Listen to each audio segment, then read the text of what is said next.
What is up, guys? Welcome to Star Wars Wednesday. Now, today's category for Star Wars is battle droids. This is your standard battle droid here. I have tons of ones that are exactly the same as this. Now, they do have this one arm that can hold a gun sort of straight forward like that, and then they have this other one at the opposite angle. Like, for example, if they need to hold on to this rider, they can hold on to it from the side. So this is, like, pretty standard. I mean, this hasn't changed at all since, like, they first started making these. I got a set that came out in 2021 that still uses these exact same, like, molds for these battle droids. And honestly, I don't care because these look perfectly like the battle droids. They're perfectly accurate to what they look like, and they don't really need change throughout the years. I feel like if they were to try to change it, they would just kind of mess it up or add some things that I don't think needed to be added. So I'm okay with them keeping this same exact look all these years. It works really well, it always has, and I feel like it always will. Now, that's not to say that I don't like variants of the battle droids, because that's not true. Because I have two other variants of this battle droid, and the first one is the Battle Droid Commander. Now, the main difference here being that his torso is this bright yellow color. That is really the only difference, but it was always nice to have these sort of variants to them, or just to have one of these, just that way, like, in my giant horde of battle droids, I could always have, like, the one commander, like, off in the back for either my displays or when I was playing with these. Now, the other variant that I only have gotten in recent years, and I'm not sure what the exact name of it is. I think it's supposed to be from Kashyyyk, but I definitely didn't get it in a Kashyyyk set, and that is this version of the battle droid. Now, once again, it has a different torso piece or chest piece, being this sort of, like, camo green color. This is the only one I have that has, like, printings on the face.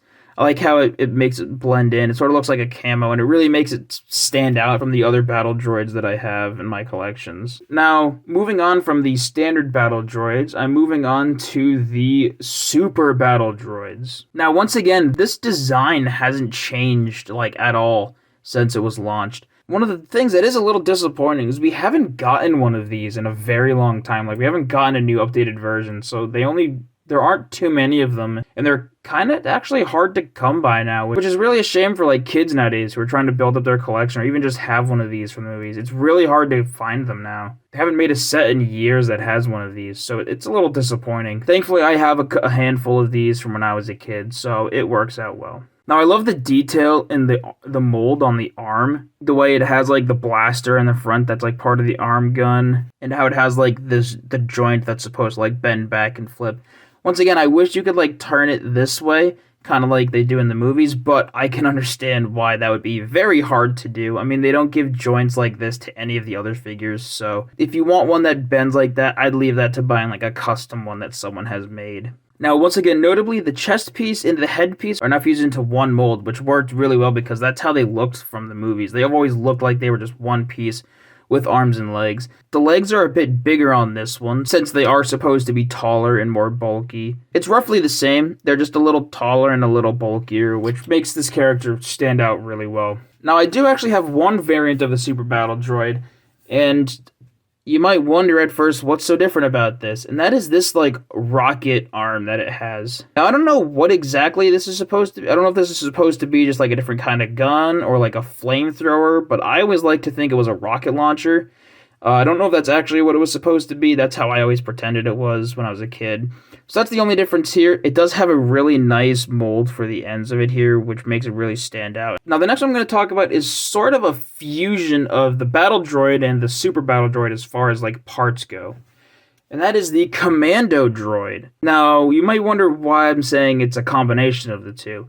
Well, as you can see, it has the arms from the original one and the chest piece, and it has a generally similar head shape. It is noticeably different. It is not as, like, long and pointed, which is supposed to be how they look. But the leg piece is the same mold from the Super Battle Droid. It is just this, like, very dark brown color. Now, another thing that I've always really liked about the Commando Droid here is the small detail of this one red dot on its chest. And honestly, it's small details like that that really make these characters sort of stand out. And once again, the face printing here is pretty well detailed. The eyes look exactly like they did from the Clone Wars shows, and it has some of these lines on top of its head as well, just to add a little bit of depth to the characters. Now, these are all the standard Separatist battle droids, or droids, that I have. However, there are still 3 more that I have, and they are different from the rest. They're all variants of the same character. However, I will talk about them in the order of which they came out. And that is the general of the Separatist army himself, General Grievous. Now, this General Grievous that I have is very old. As you can see, it's so worn down in like its white color that these legs here, it's hard to pick up on camera, but they almost look like this tan color here. Now, he has these same like curved arm molds as the droids. However, this time they are white, and there are 4 of them. And I will not take these off. I absolutely refuse to. For the longest time, I only had 2 hands that had both ends that were not broken. For some reason, my white ones have always broken super easy. I have no idea why. So for years, I've only had 2 functioning ones. But recently, I dug through some old boxes, and I found 2 other ones that are perfectly well done. So I refuse to put anything on or take anything out of this minifigure. I am leaving it exactly as is. I'm never pulling this apart ever. I'm too afraid that I'll break something again. So as you can see, it has the same legs once again from the battle droid. However, this time the chest piece is noticeably different. This chest piece is different and had to be modified so it can hold 2 arms, and he does come with 4 lightsabers. Once again, as I said, how old this character is, the head piece is cracking, so I'm not even gonna turn it or do anything because I'm really afraid of breaking this General Grievous. Now, unfortunately, mine did not come with the cape, since I got him in the Starfighter. If the one I've seen actually did come with the cape, and that's not just a custom piece everyone's been giving it. This headpiece is pretty basic. It's what you would expect, and this is how I always remembered Lego General Grievous, especially from like the video game. This was always one of my favorite, and one of the ones I thought was like the coolest minifigure when I was a kid. So imagine my excitement when I saw this version of General Grievous. Now, this is based off the look from the Clone Wars show, and unfortunately, once again, my General Grievouses, I have super bad luck with them. This leg piece did break off in the back, so this leg is kind of free to roam around. If he's on this base plate or if he's in his Starfighter, it doesn't really matter.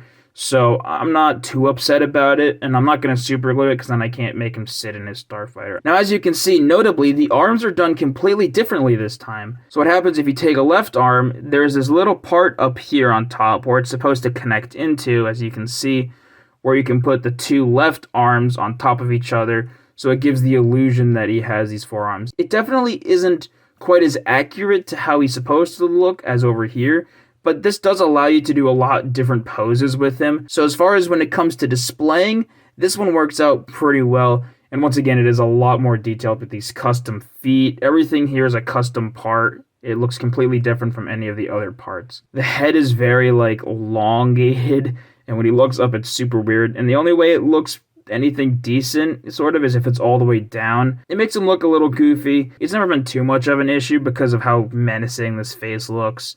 So it's not the end of the world. It's just there's something about it that rubs me the wrong way. Now, the last minifigure I'm going to talk about today is sort of a combination of these 2 General Grievouses, and you'll see why I say that. That is the newest version of General Grievous, which looks like this. It is exactly the same as this one, minus a few small details. The biggest thing you'll notice is that he is white instead of this sort of tan color, which makes him look a lot more like he did in the 2D animated short or movie. That's not the version of General Grievous that I always grew up with. So to make him have his Clone Wars look, but not have the color from it, it's always kind of been weird to me. And he wasn't ever this white in the movie, which once again is how I always remembered him. So to me, I mean, I like that I have a white variant of it, especially one that has like 2 working legs that aren't broken, because this one's so new that I haven't broken it yet. So the fact that I have a white one is still pretty cool. I like having the choice of like which one I can display or for what I need to. And it's just a nice variant that they didn't just re-release this one. They actually tried to do some change to it, so it's not an issue to me that it's white. It is a nice variation of it. Now, the one slight difference is the face. As you can see, the faces are a little bit different. They have the same mold, but this one has a bit darker of like shading around the eyes. It's a lot darker of a color than this one was. And once again, it uses the same mechanic of the arms as the other ones do. So it's always a nice variation to have. So these are all of my Star Wars battle droids or separatist droids. So I will see you guys all tomorrow. Farted on the track. Farted. Oh yeah. Yeah! We love that Dumpster Kid video. We all do! For more, like and subscribe. Hit it! Turn on the post notifications. Do it! Even when you're on vacation, you'll get notified.